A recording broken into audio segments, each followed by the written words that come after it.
Alright, YouTube, what is going on? This is Chris Mackey, and this is going to be the first episode of the Full Send Racing Podcast. Basically, this channel is going to be brought to you, just a couple average guys who love racing. We're going to be talking everything about racing, not just NASCAR, from the Cup Series all the way down to short track level, and then for a few minutes at the very end, we're going to kind of show some self-love and talk about some of the iRacing leagues and teams that we're in. But this thing is just for the normal fan, the casual fan. We're going to go over every bit of news we can, talk about off-season moves, the week before, the week coming up, and try to inform everybody and have a good time while we're doing it. So without further ado, I'm going to go ahead and bring in my co-host, Mr. Tanner Marr, and let him introduce himself as my co-host. Like you said, my name's Tanner Marr. Been a racing fan my entire life. Always followed NASCAR. I'm really keen to the short track side of things. I love the short track racing as far as the cars tour, that stuff. But I'm excited. I've been wanting to do a show, video cast, podcast, whatever you want to call it, like this for a long time. Chris came to me with the idea, and here we are. I'm hoping this first week could be a little rough, right? But it's only up from here. We'll only get better each and every week. But I'm excited, Chris. Thank you for having me, brother. Yes, sir. I'm glad you're here, Tanner. And for those, you'll hear it later on in the show, Tanner is the owner of Five Kings Motorsports. It is actually our online iRacing league that me and a few other guys run, but Tanner was cool enough to have me in the team, so I love having him on this podcast to kind of give back to show him some love like he's given me. So we're going to jump right into it, guys. We're going to try to keep these shows short and sweet and not drag them out, so we're going to jump into it and talk about the weekend that just happened at Talladega, all three series, the Cup Series, the Trucks, the Xfinity, round of 8 for the first time in its history. A lot of playoff implications on such a crazy track. And I know starting off in the Truck Series, man, every truck driver going to Talladega was probably a breath of fresh air going to the Truck Series, thinking that maybe they can release the stranglehold that Tricon Garage has had on the Truck Series. It did not happen, guys. Gio Ruggiero ends up crossing the line, first place, first career win for the Tricon driver, and the guy who's had the stranglehold on the series all year, Corey Heim, pushing him, finishing right along in second. So those guys are just rolling along. Tanner, I don't really know what if he doesn't win the championship this year. Talking about Corey Heim, I think that'll be the biggest red flag for the playoff system we have. What do you think about that?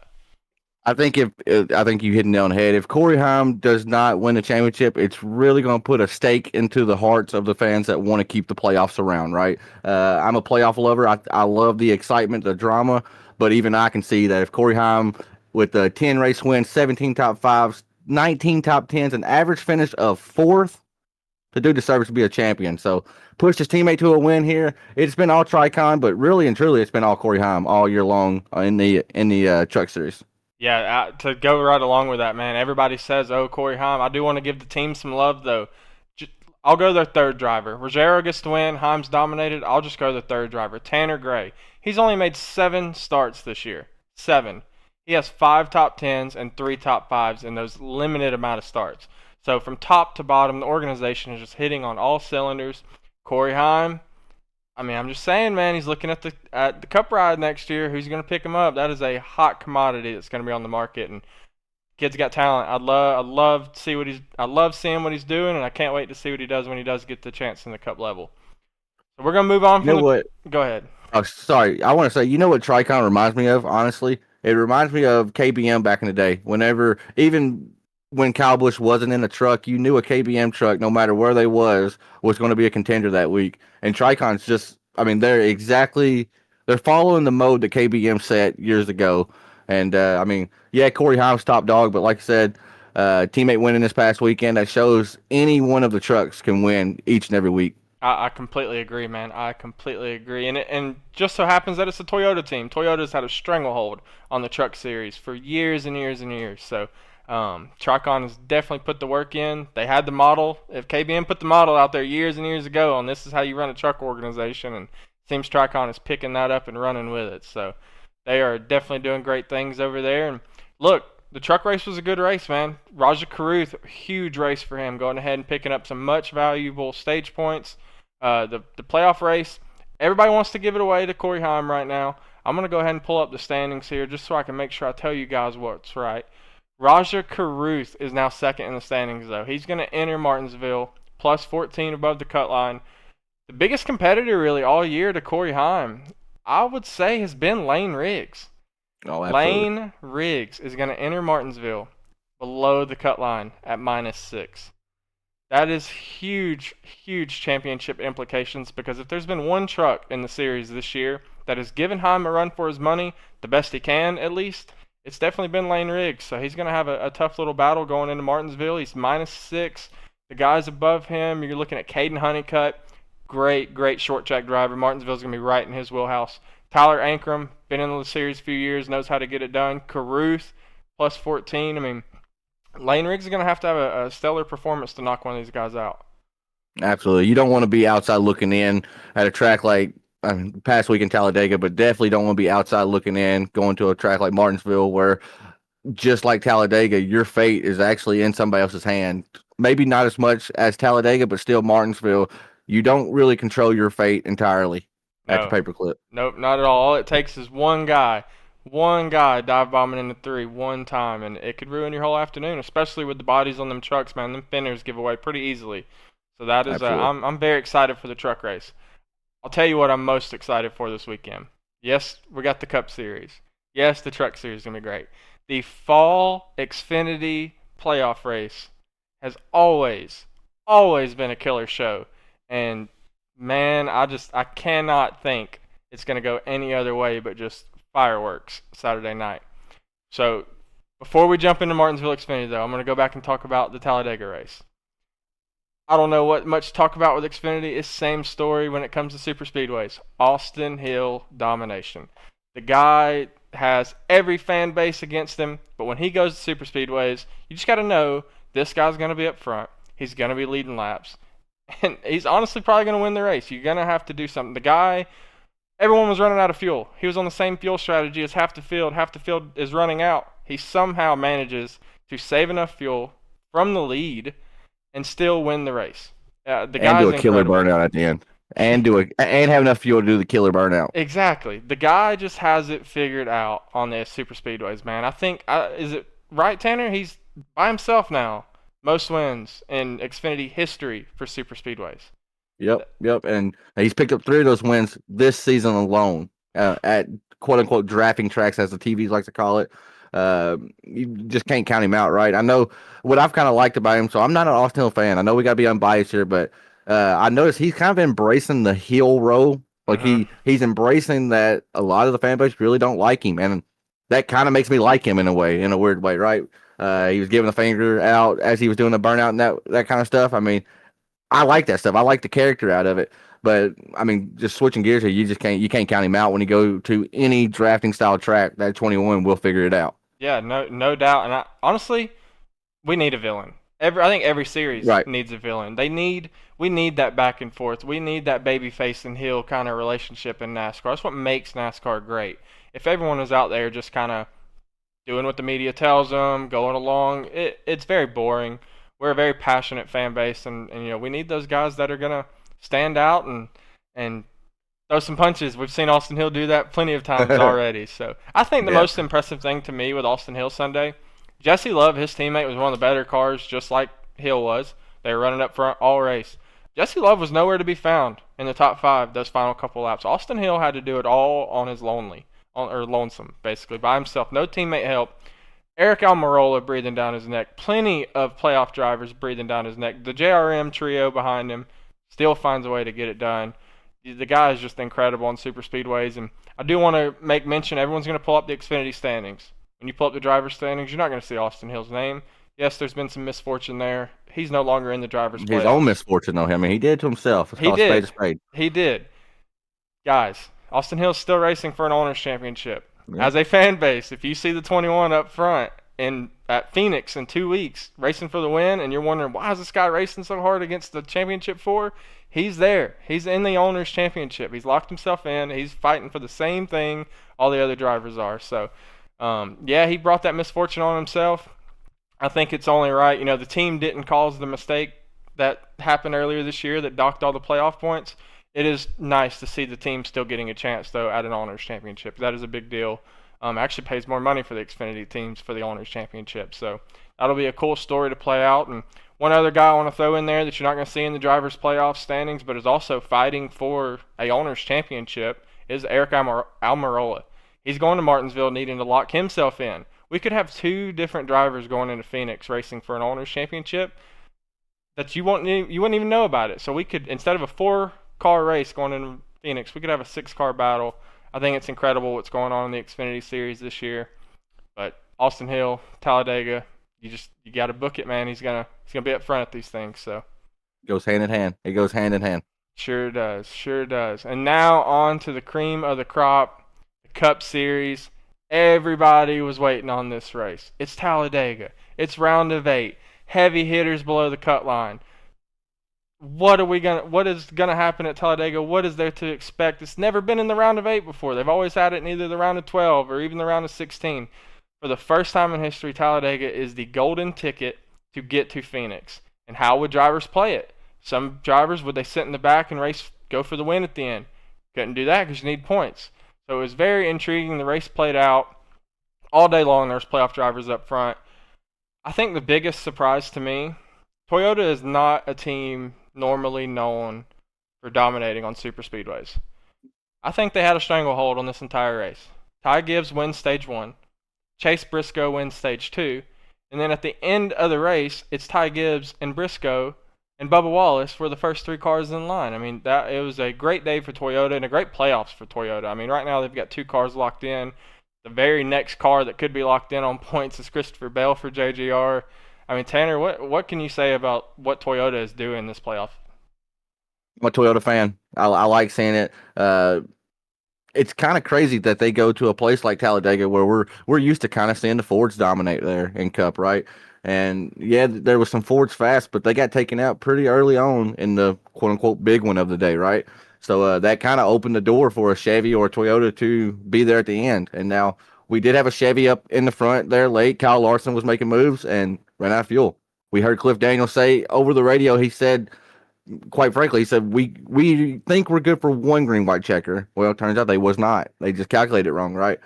But I mean, the biggest glaring issue or whatever for all the Cup Series guys, the Cup Series drivers coming out of Talladega is what happened to Hendrick. All 4 Hendrick drivers. You got Chase finishing 40th. I think William Byron, Mackie, was their best finisher of the day. I think he finished across the line 25th. Now, remember, he did get turned late, right? He was also another guy that had misfortune throughout the race. Larson 26th, Bowman 29th, and like I said, Elliott 40th. Hendrick definitely left Talladega with a few bumps and bruises, right? Like, I think going into Talladega, you were thinking you had somebody like Larson probably locked for the championship 4. Now he's not.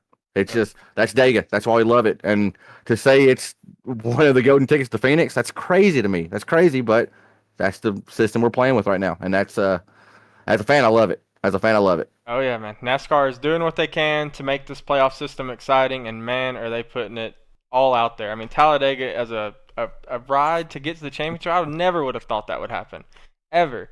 And to touch on Hendrick a little bit, man, you talk about a roller coaster of emotions. Ran great. Most of them. Kyle Larson took the white flag, the leader of the bottom row, with teammate William Byron locked in right behind him, pushing him. Halfway down the back, Larson runs out. Byron makes it another half lap around the tri-oval, still looking like he's going to finish in the top 5, just to be spun to the tri-oval. I mean, the emotion that a team can have in one lap, from the highest of high to the lowest of low, and in one of the brightest stages and the biggest moments of the season too, is what makes it even crazier. So, I will say this though: if there is one team you do not want to count out going to Martinsville, it is Hendrick Motorsports. The only team in history, I think, to lock out the top 4, 1, 2, 3, 4. I think it was the anniversary race last spring where they did that. Martinsville has been a Hendrick playground for many, many years. Not so much in the most recent years, but for many years. The Jimmy Johnsons, the Jeff Gordons, even Dale Jr. snuck in there a few times, winning him a clock. So Martinsville is a big, big race for Hendrick Motorsports. You're going in there, you got 2 drivers out of the playoffs, basically, or out of the Final 4, needing a win. You've got your 3rd Hendrick driver in the playoffs is the last guy of the Final 4. So if one of these Penske, lying in the weeds back here, Ryan Blaney and Joey Logano, if Penske was to win their way in, and Kyle Larson did not outpoint Christopher Bell, we could be looking at a championship round in 2025 with no Hendrick cars. That is crazy to say, to me at least, as a Chevy Yeah, guy. Not having a Hendrick car in the Final Four would be pretty insane to talk about. But I mean, look, like you said, call a spade a spade. The lights have been brightest, and the past, I mean, 2 weeks I want to say Hendrick hasn't really showed up. I mean, Larson ran really good. He was their best finisher again at Vegas, but with the issue that happened to Byron there late, Elliott didn't have the greatest run there at the end after getting nabbed with a speeding penalty. I mean, or not even speeding, uncontrolled tire. My bad. But they gotta go. They gotta go into Martinsville and basically win. And the fact that they have three cars sitting in the same room, the same meetings, knowing what each other has under their hood, basically, and they're all three having to win against each other. I mean, it's going to be a tough task. And we had some drama between the Gibbs teammates a few weeks ago. I could see Martinsville being another place where we have some drama between Hendrick teammates coming down to the end of it. So, but I agree. all the negative about Hendrick. Can we talk about Chase Briscoe? I Just mean, snuck in there. Just snuck like it led 16 laps and basically just crushed them. Right there at the end, went low. I don't know why Bubba Wallace didn't block low. I don't know what Freddie Crafter's spotter was telling him there. Right, well, I'm not privy to that, but why? I don't know why he didn't block low. But Chase Briscoe saw the opportunity and punched his ticket to the championship four. If you would have said Chase Briscoe was a championship four driver last year when Christopher Bell spoiled that Chase was coming to that car, I don't know how the fan base would have reacted. I don't know how they would have reacted. So to say that Chase Briscoe is one of the favorites to win the title now, mhm. it sounds crazy to say it, but that's what we're living. I mean, Chase Briscoe has showed out this year and absolutely deserves to be one of the final four. I could not agree more. And like you said, man, snuck in there under the radar. And I don't even know how much under the radar has been because if you've really been paying attention to NASCAR, Right. I mean, maybe it's just because we're used to that 19 car running up front and being somebody that's always up there, so it's not been a huge deal. You know, the transition from Truex to Briscoe this year, I mean, no sponsor changes, no crew chief changes. The finishing, like how they've been running, hasn't changed. Like it was almost a It's gotten perfect better. swap. It's It has. actually gotten better over It, the last few years. so Briscoe tied for the most poles this year. So he showed the speed, right? Beginning of the year, he showed the speed. He's been racking off the poles. I think a lot of people don't realize he leads the Cup Series right now in top fives. There is not a driver with more top fives than Chase Briscoe. There is not a driver that has scored more points since the first initial race of the playoffs than Chase Briscoe. The guy has been showing up every single week and performing. He's never in any drama. He's not a news breaking person. There's never going to be big crazy news about Briscoe. He shows up, he brings his helmet, he gets in his fire suit, he jumps in the car, and the guy this year has been one of the best.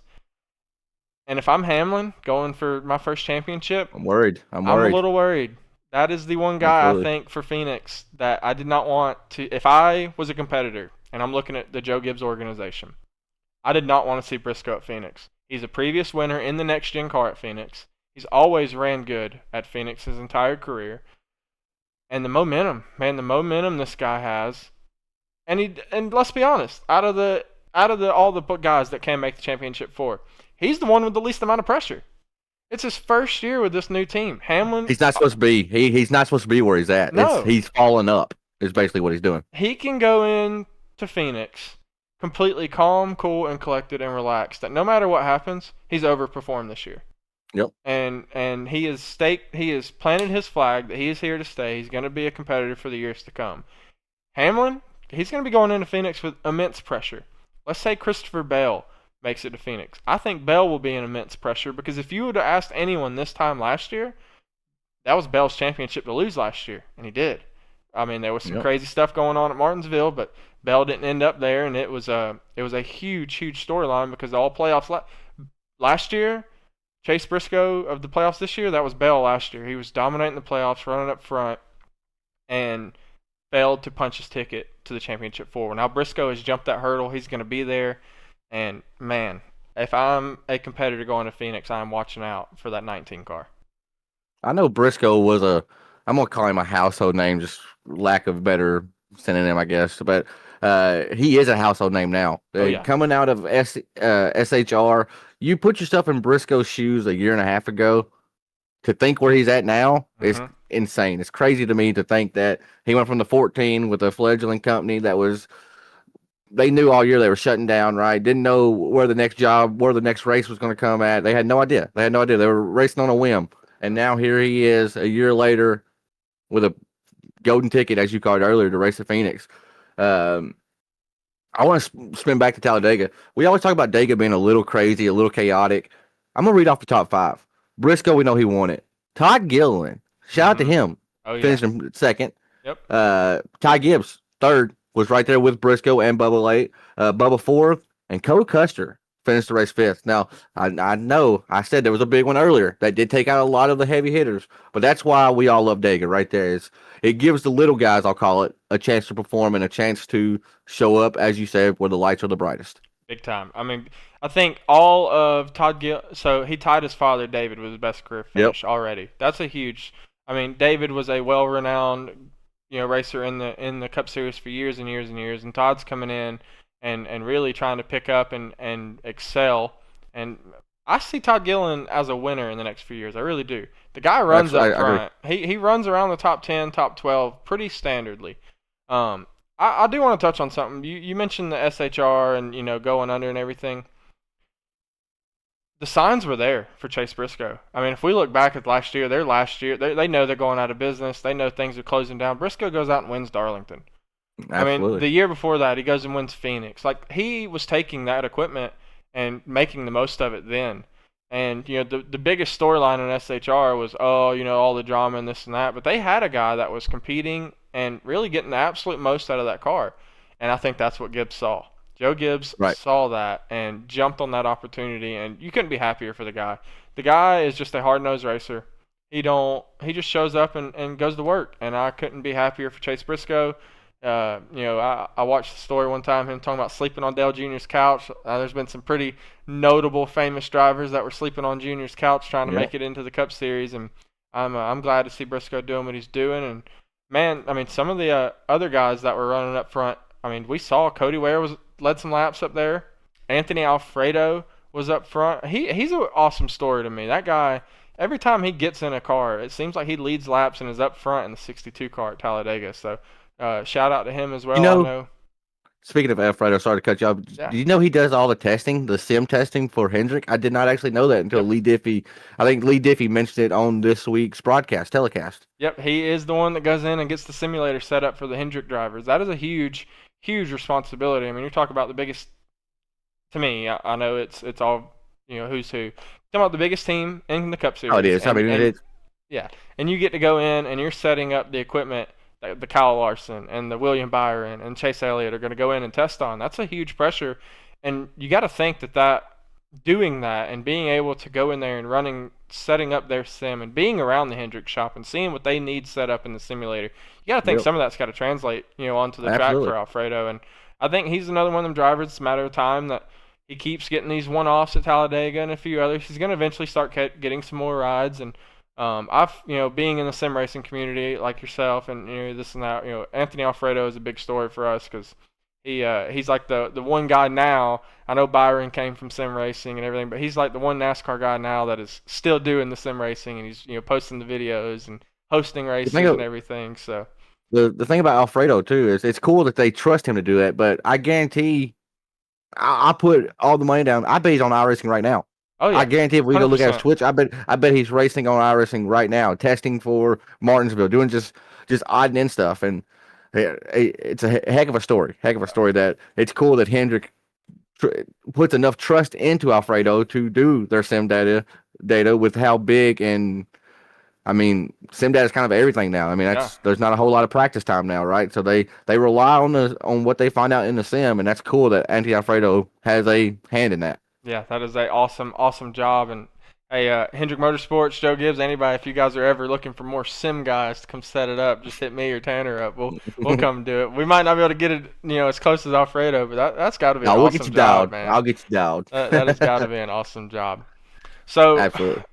we're going to Martinsville, Tanner. Talladega was crazy. Do you think Martinsville is going to be as hectic as Talladega was, or do you think it's going to be? We're going to put all the storylines and we're going to throw everything in all week. Everyone's going to be talking about Martinsville this, Martinsville that. I have a feeling we're going to get a calm race with not a whole lot of chaos. I I think it's was going to. I don't want to be the Debbie Downer in the group, right? But short track package has not been great. I know they've been working on it. I've I love Martinsville. It's my favorite track on iRacing. It's my one of my favorite tracks in real life. There's been some snooze fest there Oh lately, yeah. right? If you qualify out front, you normally stay out front unless bold pit strategy maybe messes up the cycle. I'm expecting some chaos maybe in regards to the playoffs, but as far as the actual race down to the nitty gritty, I think it's going to be pretty calm. I really do. So I'll throw the one curveball at you, and this is why I think it's going to be calm. The last short track we went to, Goodyear brought a brand new tire to Bristol, and it was absolute chaos. We're getting a It was brand new awesome. tire again at Martinsville this Sunday. I believe there's no way we get two chaotic short tracks with new tires in a row. So I'm thinking, like you said, calm race. Stage points are going to matter. I think you got six guys fighting for 4 spots. To be completely honest with you, I wouldn't be surprised if all 6 of them go out and qualify 1 through 6, and Right. battle it out the first couple stages, and let the cards fall. I want to go over the finishes though. So the four below the cut line at Martinsville. You got William Byron. The past 3 fall races has finished 6th, 13th, and 7th. Joey Logano. This one, Tanner. This one shocked me because I remember today we were talking about this show, and we both said Joey Logano has not been the greatest at the fall Martinsville race. Right. His 3 finishes are 10th, 5th, and 6th. So Wow. that just shows you what Joey Logano is, though. We're sitting here saying he's not that good there. He hasn't ran good there. The guy's knocking off top fives, top tens. Like it's not like He's it's one of the best. yeah. When his back's against the wall, he's one of the best. That just goes He to is. show the kind of competitor Logano is. I mean, a bad day for Joey Logano at Martinsville seems to be 10th. I mean, That's crazy. That's that crazy. is absolutely insane. Probably the best guy going into Martinsville as of right now in the fall race in this next gen car. Ryan Blaney finds himself. I think it's around 40 points. I don't have it in my notes. Around 40 points below the cut line. He has won back-to-back fall Martinsville races and has been in this situation both times. He's the one who knocked Christopher Bell out last year. Does he go back and win in 3 in a row? I just don't see that happening. What do you He's the think? favorite. He's the favorite, but I feel like he's due for a bad race there, right? He's due for loose wheel, and I don't even want to wish that on him, but he's due for something maybe out of his control to happen, right? He's had such good fortune at Martinsville the past 2 fall races that if he does it a third time, you might as well name the place Ryan Blaney's Playhouse, right? Because since they went to this next gen at Martinsville, it has been his wheelhouse at the fall race, right? So, Yep. uh, And even the if 3 years ago, the first next gen race. Sorry to cut you off. The first are next you good? gen race at Martinsville, he still finished third. So the 3 fall races at Martinsville, the next gen, are third, first, and first. So It's a hell of an average. the I guy mean, has been dominant. But here's what's weird to me: his spring races are nowhere near this. His spring races, I don't even think I've seen a top 10. So is Ryan Blaney just that much of a dog that when the playoff times are here, he just gets it done? I mean, is he taking the no, handle from Joey Logano that as one of the most clutch drivers in the sport? I think it's a mixture of Blaney, Logano, and Penske. We know Penske can run sub 15th all season long. You tell them, all right, playoff start tomorrow. They're top 10 cars. They're That top is 5 cars. that is true. That is I true. don't know how they do it. Other teams don't know how they do it. The Hamlin, you listen to Action Jackson Mineral, he talks about it all season long that he don't even worry about Logano, but then the playoffs start and it's like, yeah, Logano's one of my toughest competitors. And don't make no sense, but Penske has something figured out when it comes to the playoffs. If you're Denny Hamlin and if you're Joe Gibbs Racing, which of these four below the cut line between Byron, Logano, Blaney, and Elliott do you want to see make it? Or I guess I'll ask you the other way around. If you're Joe Gibbs Racing, of those four, which one's the one you don't want to make it to Phoenix? Is it Blaney? Is it Logano? Is it Elliott? It's got to be Blaney. I mean, right? It has to be Blaney, but I mean, It could be Logano too. I don't want to race Penske at Phoenix. Really, I don't want to race Larson either. I don't want to race none of them. Honestly, I wish It's tough. none was in the mix. Um, I think Blaney would be the one guy I would want to be omitted from the championship for if I was a driver. Yeah. I think there's a cool storyline here also to talk about. If you're Hamlin or you're Briscoe, I know your eyes are set on Phoenix. You're focused forward. Do you go out though and try to win Martinsville to keep one of these guys from locking themselves in? Hell yes, Hmm. you got to. That'll be interesting to see how Hamlin plays because everyone all year long, man, this is Denny's year. This is Denny's year, and I think if he can get out of that car Sunday night at Martinsville and know that Logano or Blaney did not make it through, it might be a little bit of a weight off his shoulders knowing that him and JGR can go out there and battle it out without having to worry about Penske coming and dominating Phoenix. So I tell you, man. Go ahead. no, you got it. You're good. The story with Hamlin, I think it's bigger than Hamlin now. We've always said he's our heirs, Mark Martin, whatever, right? Wins all these races but can't win a title. I'm a Hamlin fan, and to watch the way he acted when he stepped out of the car at Vegas, he's clearly racing for something bigger than the 11 team right now. NASCAR world don't the ones in the know. They know something's happening with Denny's dad, right? There is something going on with his dad. Thoughts and prayers out there, whatever it is, but we don't really know. They're playing it really close to their vest, but I feel like Denny wants this for his father this year. I know we've talked about it off camera because we race every week together, every night together, right? We have these conversations. We're race fans, like you said. I think Denny wants this title, yes, for Denny, but I think he wants it for his father too. And I feel like the story has wrote itself. The script is in. I think Denny Hamlin has to win it this year. I do.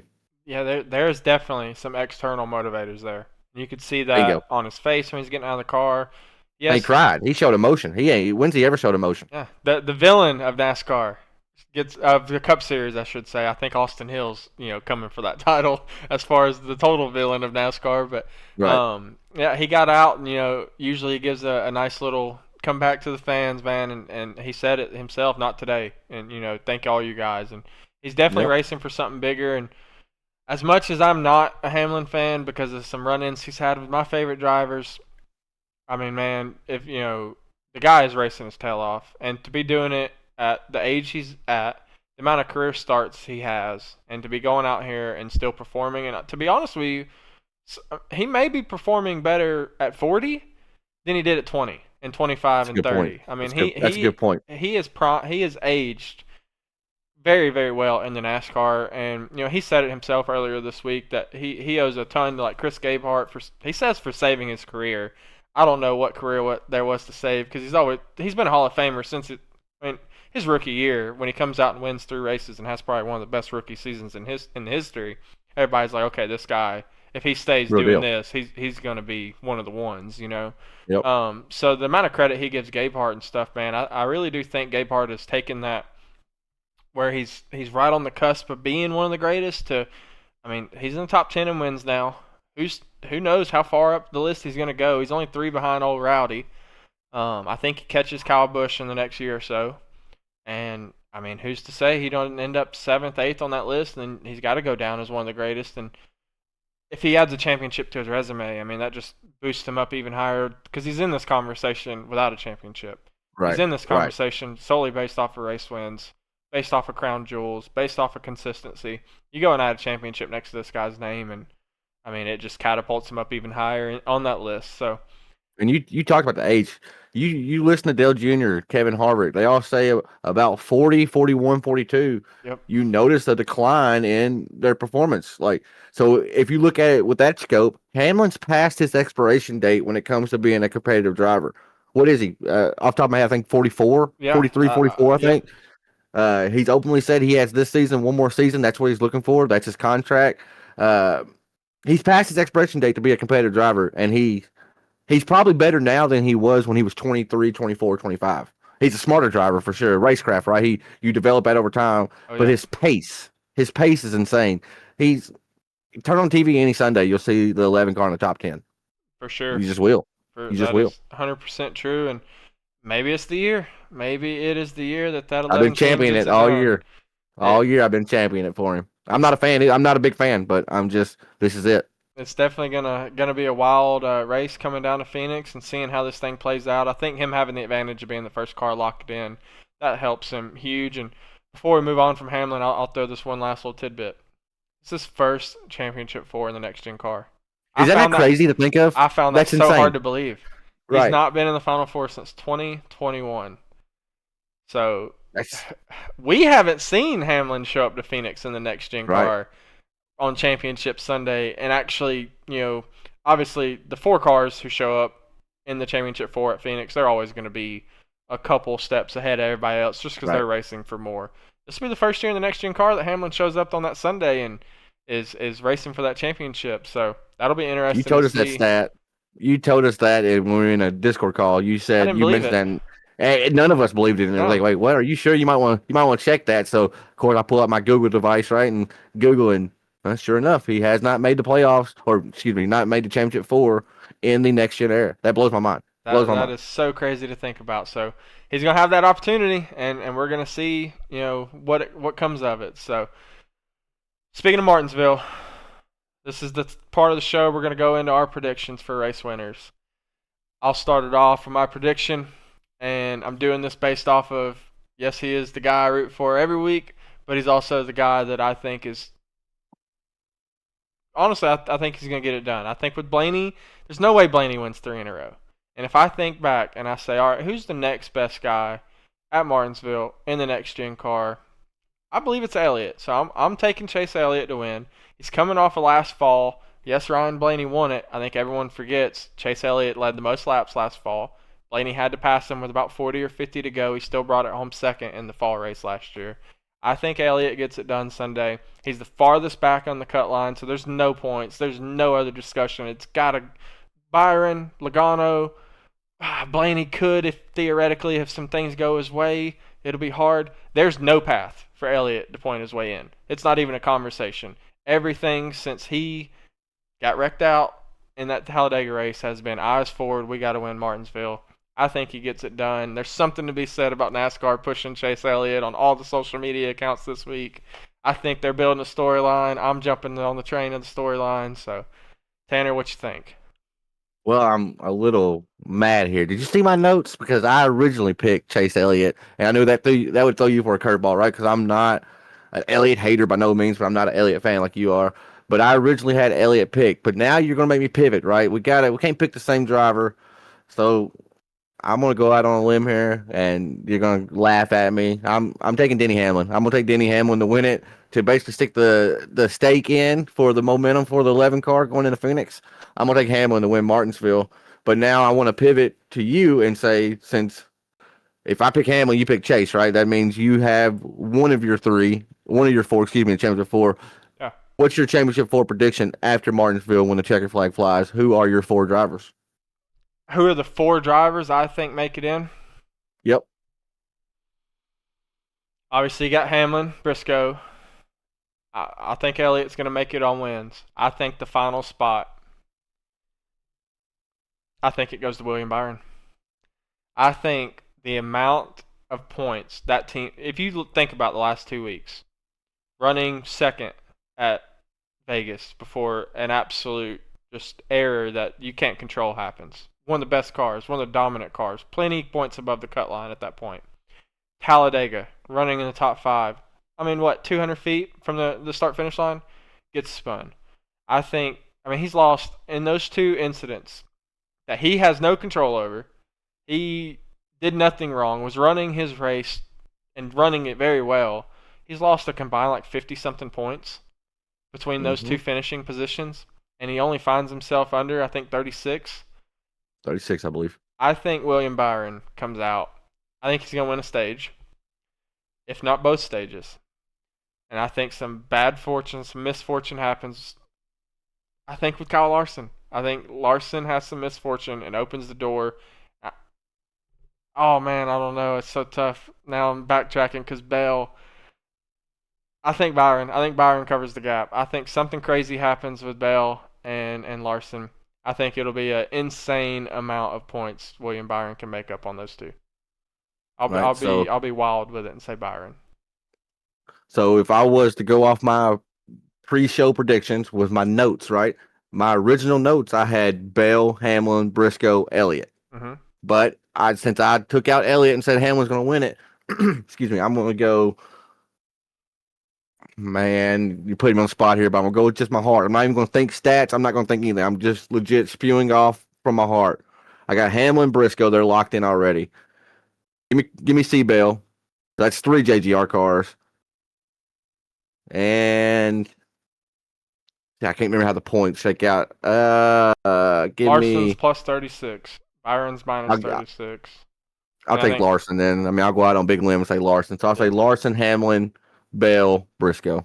yeah, 3 JGR, 1 Hendrick car. I like it. Yours is much more practical. I'm gonna go out on the limb Well, and, you made and me be the. pivot. You made me pivot from the Elliott thing, right? I truly think Elliott's going to win this week. I do. I just feel like he's Let, going to win. let's think about that for a second. What Larson and Bell would have to have what 30th place finish, 30 something place finishes for Byron to point his way in. I think it happens. Not counting any stages, right? Not counting any stages, nothing like that. No, I mean I think Byron could win both stages, finish second. What you're getting? What 55, 54, Something somewhere like around there. something like that. Yeah, and then obviously we seen Elliott last week with a 40th, got 1 point. 1 point. Yeah, I think something crazy happens with Bell and Larson, and honestly, it may be between them two knocking each other out, or I don't know. I just feel like JGR's had some troubles with their cars. Hamlin's had a lot of Yes, he's been winning. The only thing that has knocked Denny Hamlin out of winning races this year has been malfunctions with the car. And Right. We're talking steering, fuel pump. He's had a litany of them. yep, And JGR kind of has. one of the guys that has not had any issues with their cars for JGR is Bell, and I think it's hard to go through all season without something like that happening. And then Kyle Larson, man, I don't know what it is. I just got a feeling that Martinsville next gen car, it's either he dominates and leads 300 something laps like he does in the spring races for some reason, or he's having a terrible, miserable race and finishing in the 20s and 30s. And I kind of just feel like that's going to be I don't know.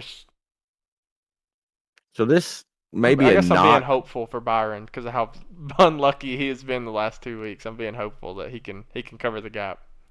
Right. This year it seemed with Larson, and it's not a knock at all, but it's going to come across as a knock, and I don't mean it disrespectful at all. But it seemed like Larson has had that moniker of a young Kyle Busch of almost checkers or wreckers, right? Yeah. And Yep. it seems like like you said, if Larson gets out there and he wins the first stage, cut the race off because he's going to dominate the rest of the race, right?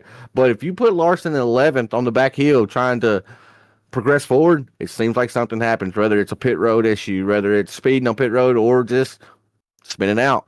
Yeah. We've seen that 5 car. I think Freddie Kraft and Brett Griffin used to say all the time, the 5 car is the most talented driver that runs out of talent all the time. All the And time. that's their words, right? That's what Yeah. they've said. I'm just echoing that here. So I mean, Martinsville, man, I don't envy any of the drivers, especially Chase Elliott going in there back against the wall. He don't need a home run. No, no, no. He needs a grand slam. Yeah. A walk-off grand slam is what Chase Elliott needs. Hey, he's done it before, man. He's done it before. He entered 2020 I think he was in a worse points position in 2020, and It's hard got to it imagine, done. but yeah. So he got it done. He's got it done before, and I think he can again. Larson, I think my thing with Larson, man, I was at the Bristol race a few weeks ago. That's another one of them tracks where it's like Larson either dominates or he has a Yep. bad. And I mean, I think after 30, 40 laps at Bristol a couple weeks ago, he was a couple laps down, running 35th, 36th. I think something in their short track program this year for some reason has been a little off, especially towards the end of the year. I think that continues, and I think Willie B just makes up a ton of ground. So that'll be that for the prediction part of it. I want to get your opinion on the future of the playoffs. So there's some big news. Everybody's hinting that next year NASCAR's going back to a 10-race chase format. I want to throw Yeah. this out there because there's been so much talk about the points. Yes, I understand people would have raced the races different if it was Winston Cup style points this year. But let's just say it happens the exact same. If it was Winston Cup style points this year, Tanner, the top 3 drivers would be separated by 6 points right now going into Martinsville. That's an anomaly, though. That don't happen often. No. Now, I'm going to have a very boring answer here for you. Leave the playoffs. Leave it. Yeah, Leave it. exactly how it is. produces Game 7 moments. Leave it. But Hey. I know The fans are saying they want the 36 race season points. I'm telling you, book market here. If NASCAR goes to that within 3 to 4 years, you're going to see fans on Twitter clamoring for some type of playoff format change. They're going to talk about how boring it is that here we are going to Martinsville and we know, I don't know, William Byron's is the champion now, and I think you don't know what you got till it's gone type of Yep, deal when that's it comes to these exactly what I playoffs. was about to say. That is exactly. I think that's NASCAR right now. That Yep. everybody is now. I don't ever see NASCAR going back to 36 point straight up. I Right. I don't do. either. What do you think about the chase format? Because the chase I think it's cool. format, I mean, it laid out some of the best championship I mean, Stewart versus Edwards is the first one that comes to mind, and that was Right. a insane battle all the way down to Homestead. So, could we get moments like that again? Would you We take could. moments like that over the Game 7, though? That's kind of what it comes down to. So, Right. I, Right. I think it'll be real interesting to see what NASCAR comes out with. So, you're stick with the playoffs. Yep. And now we I, know somebody that's in on NASCAR. I can't say his name, right? I'm not going to say his name on here, but I will tell you they're probably going to a 10 race playoff, yeah, right? You want to view this show, you want to get some insider news, they're probably going to a 10 race playoff. More than likely. I think the number we heard was they were almost like 95% sure we were going to a 10 race chase format.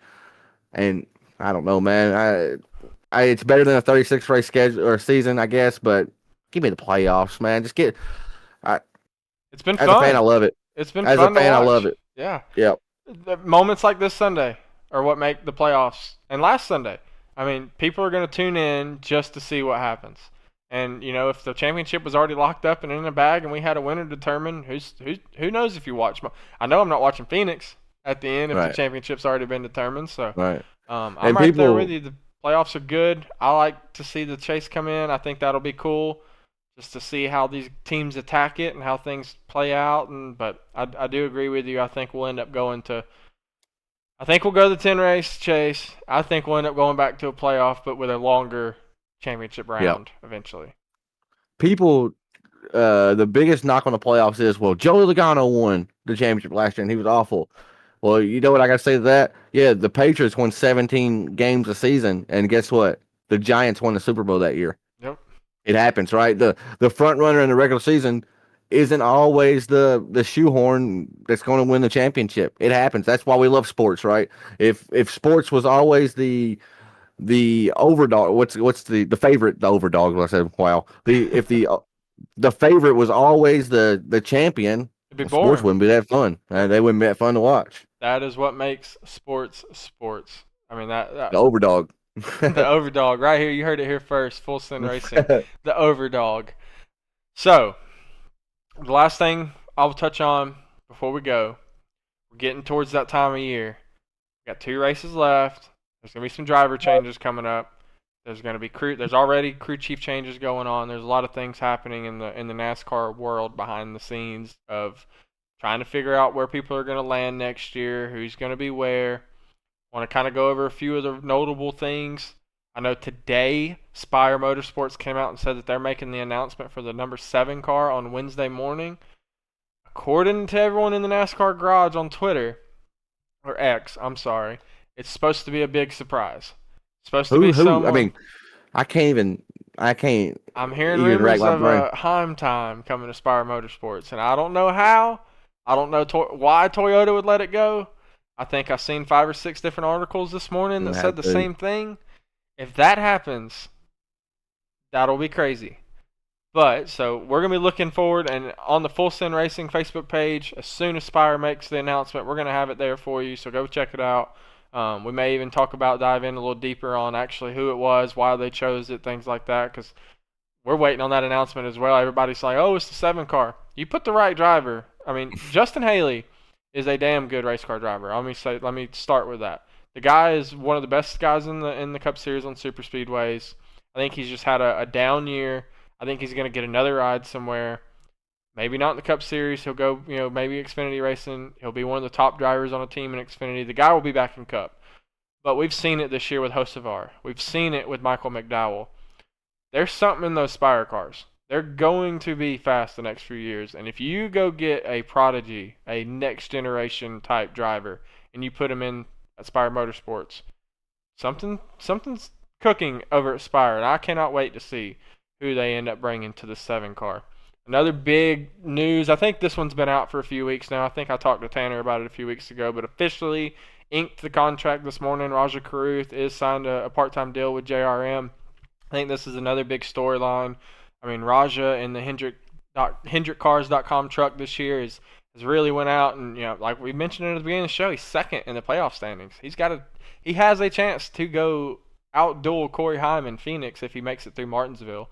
And I think you put Caruth in a JRM Motorsports car, which we can all agree JRM is the cream of the crop right now when it comes to Xfinity cars. I mean, the amount of races that you just turn on TV and if it's not Connor Zilic, it's Justin Allgaier. And I mean, Daytona is looking like it might be a Sammy Smith race or Carson Quaffle. So I mean, the guys from top to bottom, JRM is a great organization. The amount of champions that have came out of that organization into Cup, I think Raja Caruth, that's a huge opportunity for him, and I can't wait to see what he does. Tanner, the big one, I think this might, even though it's not a driver, I think this is the biggest news of the silly season in NASCAR so far. So you've mentioned you're a Kyle Busch fan. With the crew chief change, a Xfinity championship winning crew chief in Jim, I'm going to butcher his last name, I think it's Pullman, is taking over crew chief duties for Rowdy Nation next year. Is Kyle Busch going to be back? Is he going to be up front winning races? No? Oh, he's shaking his head no. Fans, look at my face. Get Kyle Busch out of RCR. I don't care how you do it. Break a contract. Go to court. Lawsuit. Don't matter. Get him out of RCR, please. Please. I mean, please. As a Rowdy fan. Hey, oh my gosh, he still has it. You don't go to sleep as one of the best. I was going to say NASCAR drivers. Best race car drivers and wake up and forget how to race. No. You don't do it. He's been a laughingstock this year. He's been a laughingstock. And as a Kyle Busch fan, that kills me to say that. You know, we kind of argue with y'all saying that Kyle Busch is still one of the greats, and there'll be people in our friend circle say, well, he's been awful this year. Well, yeah, he has been, but Austin Dillon has too. The cars, I mean, when the owner comes on the radio and says our cars are not up to snuff, I'm going to put some stock into what he says there and believe that the cars are 90% of the problem. Get him out of RCR. 23-11, we're begging you as Rowdy Busch fans. I'm pleading. I'm looking at you. That would be crazy. Signing. Riley Herbst, I know, has the money. Riley Herbst is a damn good driver. Let him cook a little bit in Xfinity. Oh, goodness. Sign Kyle Busch. Are you breaking news here, Tanner? Are you I predicting wish. the future? I'm begging news. I'm begging for news. You talk about shaking the series up. If Kyle Busch ended up in a 23-11 car, I mean, who's to say he don't go out and win 5 or 6 races and end up in Phoenix right along Denny? I think I'm right there with you. Busch still got it. To see such a driver like Busch struggle in the way he has this year, he's got a lot of bad luck has happened this year. Like, you go pointing back to the Roval, lap 1, turn 1, getting turned into the fence by some impatient drivers and things like that. I mean, he's had some bad luck, but even when he hasn't had bad luck, speed just hasn't been there. I will say, it was good to see old Rowdy up front leading laps at Talladega. I was sitting in the final 20 laps of that. I seen him try to go outside and make a third line, and nobody else did. Wow. Nobody would go up top. I don't know. Like, they were afraid to race at the end. I know we didn't say it earlier, but he tried. He did try. If you would have told young Chris that you'd be cheering for Kyle Busch to win at Talladega in 15 years, I would have told you you're crazy. But there was part of me Sunday sitting on the couch when I seen him go outside. I was like, come on, Busch. He's just one of them guys that, growing up as a kid, yeah, maybe it did suck seeing him win every weekend, but you got to admire those type of people when they're here. And I'm kind of at that point now where I want to see Kyle Busch do good. He deserves to do good. He's one of the best. I think there for a while, I went on a few years. I hated him because I said he's going to be the best to ever do it. Things have kind of tapered off in his career thanks to some moves and things like that, but the guy's still got it. And I do think, going back to the crew chief, I do think it'll be a big change. It will. I think it'll be a spark that he needs. I think Burnett kind of you listen to them. So we have HBO Max, so we're always watching the driver cams. You listen to them, they was not gelling, right? They wasn't gelling at all. They was in the beginning. And Kyle Busch, he went out and won his first three. He won 3 races in the first season, right? When he went over to RCR. I'm not just dreaming that, am I? No, that was the honeymoon. He showed up over there, and it looked like that team was going to be a force to be reckoned with.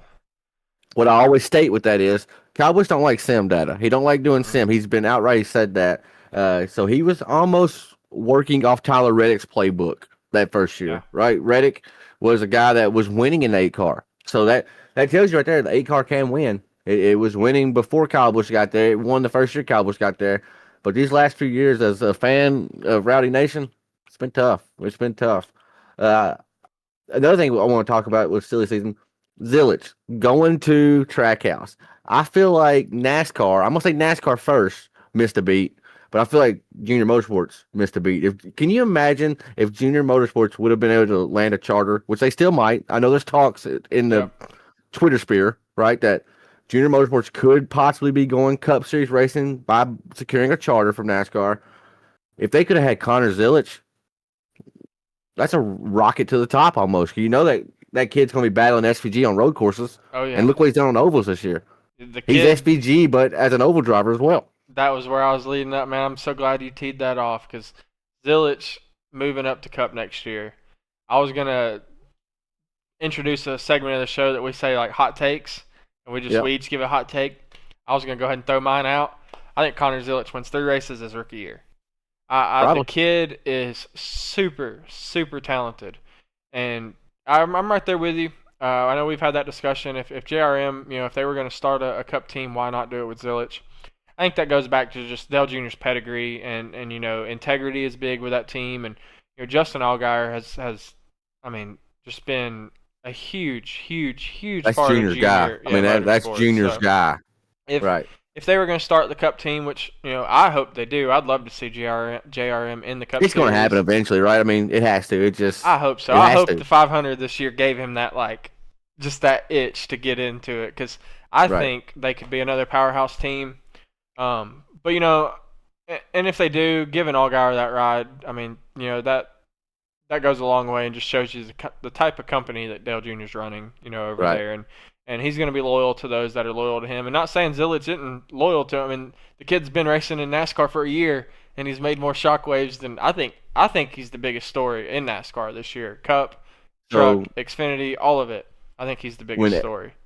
when SVG did his first race at Chicago in the rain, the measuring stick for road courses got upped a little bit. Oh You yeah, bring Connor Zillich in full time as a rookie, and I'm even gonna say as a rookie, that measuring stick, it just changed. It yeah. just changed because you don't have one favorite every road course. Like right now, if you bet against SVG, if you put your hard earned money down against SVG, well, you're an idiot. You're losing money. But next season, hey, Connor Zillich is $1 million baby right now in NASCAR's world. And Trackhouse got them an ace. They got them an huge, ace up the sleeve. huge props to Justin Marks for jumping on that. I know SVG had a ton to SVG do and with Connor that. Zillich on the same team. That's gonna be crazy. And look, we're sitting here praising Zillich. SVG, he's figuring it out on ovals. He is. He was He's leading getting at ready to be a problem. Talladega, and I mean, I watched him drive from the back of the pack at Talladega to the front. I know it's Talladega. Yeah, this goes beyond that. He was in the top 5 when he wrecked out of Vegas. He was finished top 10 at Kansas a few weeks ago. He's figuring it out. What opened my eyes to SVG as far as ovals, Richmond. And I'm going to take it back to Yes. Richmond. Everybody was riding along the bottom, couldn't pass. SVG had it up there like Kyle Larson at Homestead, Tyler Reddick Homestead, up by the wall, letting it eat. And making it That- work. That was my point. And not only just being up there losing time, no, sir, up there gaining time, making passes to the point where others started taking note and they tried it, but they couldn't do it quite like SVG. No, I was right there with you, man. I seen that, and I remember I was talking to somebody. I was like, dude, he just went around Christopher Bell on the outside at right. Richmond. Like the guy's figuring it out. That's going to be a dangerous team coming up. So, And then the last little bit of silly season, I don't know if it's where you're going or not, but I got Daniel Suarez on my show sheet here. Yep. I don't want him to stay in Cup. And now put the pitchforks away, guys. I know Suarez has a lot of fans. I want to see him go win on Saturdays. Get your stock up. Build your stock back up. We watched John Hunter Nemechek do it, except he didn't go on Saturdays. He went all the way back to trucks originally. Built his stock up, got a ride with JGR and Xfinity, and now look where he's at. Legacy Motorsports racing on Sundays again. Maybe not top tier equipment, but he did build his name back up. Suarez is a race winner if you put him in decent equipment. It don't even have to be. I'm not talking about go sign at Joe Gibbs or Junior Motorsports Xfinity program. Just sign somewhere where you know you can compete, and he'll be back Cup Series racing in 2 years. I'll say. Yeah, for sure. I'm right there with you on Suarez. I don't think Suarez losing his job is. I mean, it's some to do with performance. I think a lot of it though is the overperformance of Zilich and them opening that spot back up. I think, Just not enough seats. Not enough yeah, seats to fill. I mean, Suarez got dealt kind of a weird hand. And if you're Daniel yep. Suarez and you look back, I mean, who's to say we're not talking about Connor Zilich being one of the greatest ever, in 20 years? So, if you look back 10, 15 years from now and you say, hey, I got my spot taken at Trackhouse by one of the greatest ever, it kind of eases the pain or something. But I'm right there with you. I think Suarez, he'll end up getting a ride. I think he goes JRM. He ran some road course races for JRM.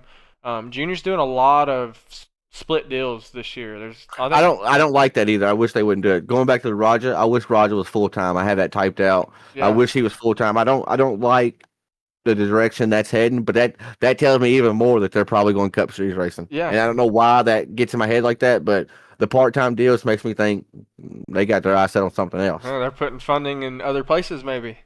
Like Cup Series Bingo. racing, yep. So Bingo. there's a few of those. So like Raja, I think Suarez ends up going and does part time with JRM. I know they've already talked about Carson Quaffle is backing down Yep. to part time with JRM. So it'll be interesting to see where some of these guys go. Justin Haley, where he ends up.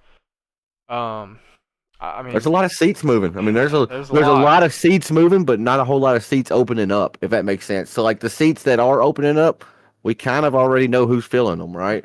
But like the Spire announcement coming, when did you say on Wednesday? Tomorrow, I Yep, believe. yep. Wednesday. Uh, who you think Corey Heim? I Is that don't. I'm saying it's in your Heim heart of time, hearts? man. I think it is. I think Spire is gathering the funding up and the money and throwing it at Corey Heim and saying What you if it can was go to Kyle Toyota. Busch? What if Kyle Busch? Spire has money behind them That would now. be crazy. I haven't Spire even has. thought about that.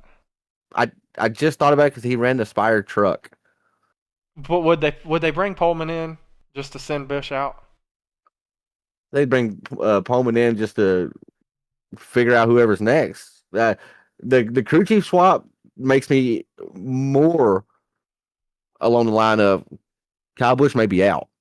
Maybe. Maybe. We don't know what his contract is, right? I know we've heard he has another year on his contract, but like Reddick had an early out clause. Yeah. True. True. I don't know, and I'm just speaking stuff that I hope goes into existence, but I would like to see Bush at 23-11. But perfect world, I think Corey Heim needs to go to 23-11, replace Riley Herbst. Let's go talent over money. Yeah. And I would love to see the 7 car have Rowdy Bush in it, and they try to get to 8 or whatever, or try to get 18. Excuse me, We'll see. or We the will 54. see. I think it's Corey Heim. And the reason I think it's Corey Heim, I think Spire goes to Heim and says, hey, do you want to go be the third car at 2311? Or do you want to come be the leader at our shop, basically? Yes, I Can get he it. be the leader? I think talent-wise he would be. Right. I think I agree. I agree think with that. him and Hocevar are right I there don't on know. the edge of talent with each other. Hocevar is damn talented. But he tears up a lot of equipment. Let me ask you, do you think Corey Heim, if, say, put the truck series behind you, he goes Xfinity racing, is he as dominant as he is on Friday nights, on Saturday nights? I think, well, Because he hasn't ran all that good on Sundays in his limited start. Now, they're limited starts. he's had limited in the Xfinity Series too. I remember seeing him in the 26 car a couple times, and Right. he's ran decent in that, but that's not the best Decent. equipment either. Right. I Right. think, I don't know. I think you put him in Spire. I think he gives you better results than what they've been getting right now with Haley. I agree with that. I think it gives Michael McDowell somebody to kind of mentor that has a head on their shoulders. And honestly, I think it helps Hocevar. I know that might be weird to say, but I think Hocevar seeing someone young come in and not tear up the equipment and still get the finishes is kind of like an eye opener to Hocevar, saying, "Hey, I don't have to go in here and throw my car in here this deep and do all this crazy stuff to get the finishes." Right. Right now it's hard for someone to get a hold of Hocevar and rein him in because at this point he's getting the best finishes usually. I mean, McDowell has some races where he'll outfinish Hocevar, but No, Hocevar's the guy at Spire right now. yeah, he looks at the results and he's like, what am I doing wrong? I'm leading the team, but if you bring someone in who starts outperforming him outperforming him and not Give tearing him his something to stuff up. chase. Yeah, I think it helps everybody, and then I think it just solidifies that Spire is going to be a team to be dealt with in the future years. So it'll be interesting to see how it all plays out. I think we're running a little close on time right here, so we want to just thank everybody that came and watched Absolutely. tonight. Thank you for coming and watching the Full Send Racing, the initial podcast for this channel. We're going to keep throwing them out every week. We're going to keep track of all the news. We got off season coming up, and we're going to keep diving into these conversations about who goes where, what happens, and then like going into next week, we just left. I mean, we're going to be coming in talking about Spire. Maybe it's a big name. Is it Heim time? Is it Suarez? Who If knows? it's a big name, if it's something crazy, we may have a breaking news. Right? Like we may have to just come on here and go live for 20 minutes talking about the news because I think if it's Corey Heim, that's huge. Yeah, But that is Kyle huge. And if Busch, it's Kyle please. Busch, like you're saying, that's live show Right. right there. So we're gonna go ahead and wrap it up. We're gonna go racing. We got our own racing to go do tonight on the Cyber Thunder Broadcast Network in the trucks. Great little iRacing league that myself, Tanner, the rest of Five Kings Motorsports are in. With that being said, man, we appreciate everybody coming, watching the show, listening to us. Make sure you share it. Like us on Facebook, subscribe to us on YouTube.